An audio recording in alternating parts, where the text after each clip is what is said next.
Hello friends, last video में हमने taxonomic ads के बारे में पढ़ा, जिनमें कुछ लिविंग्स थी, कुछ डेड्स थी। लिविंग्स में हमने जूलॉजिकल पार्क्स और बॉटनिकल गार्डन की स्टडी की थी, और डेड में हमने हर्बेरिया और म्यूजियम्स की स्टडी की थी। अब नेक्स्ट अदर टैक्सोनॉमिक एड की बात करते हैं, जो है की। अगर आपको वीडियोस पसंद आ रही हैं तो वीडियो को लाइक कीजिए, शेयर कीजिए और सब्सक्राइब कीजिए। तो चलिए शुरू करते हैं। Keys, a scheme for identification of plants and animal is known as key. किसी भी चीज़ को आइडेंटिफाई करने के लिए जिस टूल का यूज़ करते हैं उसे हम क्या कहते हैं? की कहते हैं। The term key refers to set of alternative characters arranged in such manner that helps in the identification of an organism by selecting और eliminating the characters according to their presence और absence in the organism. जब भी हम किसी new organism की बात करते हैं तो हम उसे दो कैरेक्टर्स में से एक को सिलेक्ट करके उसका आइडेंटिफिकेशन करते हैं। जैसे एक्वेटिक है, एनिमल या टेरेस्ट्रियल, तो दोनों कैटेगरीज में से एक को चूज़ करेंगे, that are alternative character. Aquatic and terrestrial are alternative characters. अब इनमें से हमें क्या करना है? एक को सिलेक्ट करना है और एक को एलिमिनेट करना है, जिसके थ्रू हम उसकी क्या कर पाएंगे? आइडेंटिफिकेशन कर पाएंगे। अब जो ऑर्गेनिज्म में प्रेजेंस होगा, मीन्स अगर एक्वेटिक मीन्स वाटर में रहने वाला एनिमल है, अगर वाटर में रहता है तो हम उसको एक्वेटिक कहेंगे, एक्वेटिक वाला ऑप्शन चूज़ करेंगे और दूसरा वाला एलिमिनेट कर देंगे। इसी टाइप से हम हर जगह जब हमें किसी भी ऑर्गेनिज्म, न्यू ऑर्गेनिज्म को आइडेंटिफाई करना होता है तो हम दो कैरेक्टर्स में से एक एक करके चूज़ करते जाते हैं। इस तरीके से उसे हम आइडेंटिफाई कर पाते हैं कि न्यू ऑर्गेनिज्म का क्लासिफिकेशन कैसे होगा। Thus, taxonomic keys are based on the contrasting characters generally in a pair called couple। जैसे हमने अभी बात की थी एक्वेटिक और टेरेस्ट्रियल की, ये दोनों क्या है? कॉन्ट्रास्टिंग कैरेक्टर्स हैं, दोनों अपोजिट हैं। इन्हीं दोनों कैरेक्टर को हम क्या कहते हैं? कपलेट कहते हैं। It represent the choice made between two opposite options.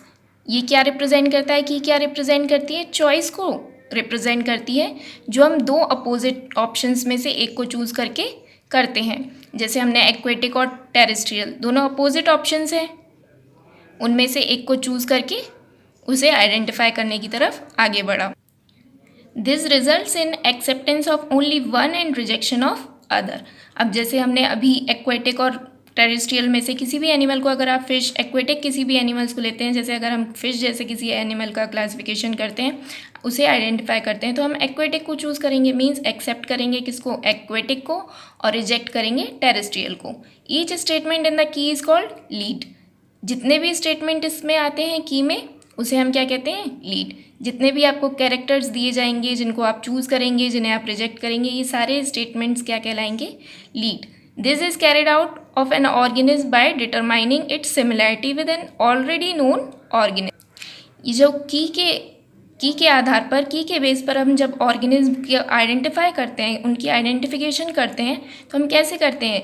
जो ऑलरेडी नोन ऑर्गेनिज्म के बेसिस के आधार पर, जो ऑलरेडी नोन ऑर्गेनिज्म है, जिन ऑर्गेनिज्म का पहले से क्लासिफिकेशन हो रखा है, जिनके बारे में हम पहले से जानते हैं, उनसे वो न्यू ऑर्गेनिज्म की कौन कौन सी सिमिलैरिटी मिलती है, कौन कौन सी उनमें सिमिलैरिटीज़ हैं, कौन कौन सी डिसिमिलैरिटीज़ हैं। अगर सिमिलैरिटीज़ हैं तो वो उसी ग्रुप में जाएगा, अगर डिसिमिलैरिटीज़ हैं तो वो अदर ग्रुप में जाएगा।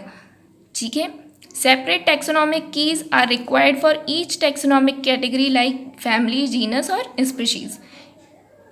और इसमें जब भी हम आइडेंटिफिकेशन करते हैं या जब भी हम क्लासिफिकेशन करते हैं तो अलग अलग सेपरेट टैक्सोनॉमिक कीज़ की रिक्वायर्ड होती है। अगर हमें फैमिली को क्लासीफाई करना है, जीनस को आइडेंटिफाई करना है, स्पीशीज़ को करना है, तो उसके लिए अलग अलग कीज़ होंगी। एक की होगी जिसमें सिर्फ स्पीशीज़ को आइडेंटिफाई किया जाएगा।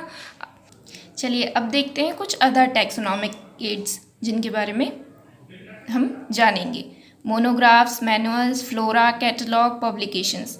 अब ये सब क्या होते हैं? ये भी एक तरह से टैक्सोनॉमिक एड्स हैं जो हमें टैक्सोनॉमिक स्टडीज़ में हेल्प करते हैं। मोनोग्राफ क्या होता है? किसी गिवन एरिया में जब हम एक ही टैक्सोनॉमिक कैटेगरी को इसके थ्रू आइडेंटिफाई करते हैं, इससे क्लासीफाई करते हैं, तो वो क्या होता है? मोनोग्राफ। जैसे अभी हमने की में पढ़ा कि उसमें एक टैक्सोनॉमिक कैटेगरी के लिए एक की होती है, ऐसे ही मोनोग्राफ्स में भी एक बार में एक होता है। अगर आप स्पीशीज़ का स्टडी करनी है तो उसमें एक मोनोग्राफ में सिर्फ स्पीशीज़ होगी, एक मोनोग्राफ में सिर्फ फैमिलीज़ होंगी।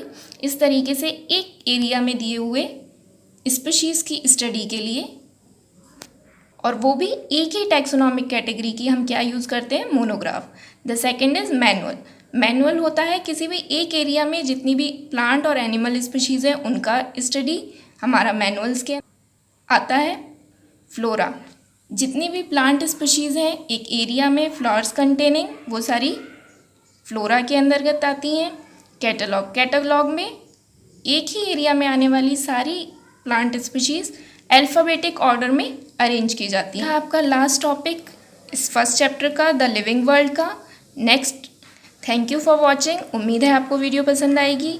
लाइक कीजिए, शेयर कीजिए एंड सब्सक्राइब कीजिए। नेक्स्ट वीडियो में हम नेक्स्ट चैप्टर की स्टडी करेंगे।